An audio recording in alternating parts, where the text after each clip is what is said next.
Welcome back, family and crew. Today we're looking at 1985's Return to Oz, directed by Walter Murch, screenplay by Gil Dennis, based on stories from the novels by L. Frank Baum, both utilized from Ozma of Oz and The Land of Oz. Because outside of just Wizard of Oz, the movie that everybody knows, of course, there was a bunch of L. Frank Baum wrote a ton of stories about the Land of Oz. And Return to Oz actually exists in pieces within that world. So even though it seems like a completely strange sort of sequel to The Wizard of Oz, the vibe's so completely different. It's actually fits within the actual canon mostly.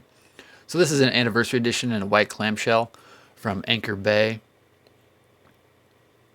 The package design 1999. As I said, the movie was originally 1985. It's the first film, the feature debut of Fairuza Balk. Also has Nicole Williamson, Jean Marsh, and Piper Laurie. And this is one of the Anchor Bay editions. It actually has the liner notes on the inside. Picture of little Fairuza Balk there. Some information.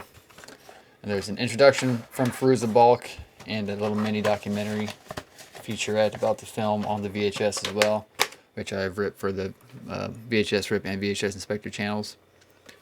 On the back it says, Return to Oz is presented full frame and has been digitally mastered for optimum picture and sound. Also included in this presentation are introduction by Fairuza Balk and the supplementary interview feature Fairuza Returns to Oz, produced and directed by Mark Cerulli. The description according to IMDb is Dorothy, saved from a psychiatric experiment by a mysterious girl, is somehow called back to Oz when a vain witch and the Gnome King destroy everything that makes the magical land beautiful. Now this movie is fun, and it's weird, and it's sort of dark, and it's creepy, and it's just so strange when you compare it to the original, I dare say the original, but to the Wizard of Oz, which everybody knows. It's not a musical. It's, kid oriented, but still pretty dark. I remember being severely creeped out by the Wheelers when I was younger, and the fact that the witch could take off heads and change heads around is just something completely, pun intended, mind blowing. What's interesting about this one is it's directed by Walter Murch, who only has 2 directing credits. This film in 1985, and then an episode of Star Wars: A Clone Wars. Now, he was an Academy Award-winning sound designer. And he's actually one of the people who actually coined the term sound designer. He did sound design for Apocalypse Now, all 3 of the Godfathers, and just a ton of movies. I read an interesting factoid about him where he says that he believes in editing standing up, which I just thought was funny because how people in all walks of life and all different jobs have weird rituals and things they believe in. It just reminded me of how when I was a film projectionist, the last few years of being a film projectionist, when I did reel to reel, it was my ritual to always project 35mm films barefoot. Every time I had a 35mm presentation, like I said, I did it reel to reel.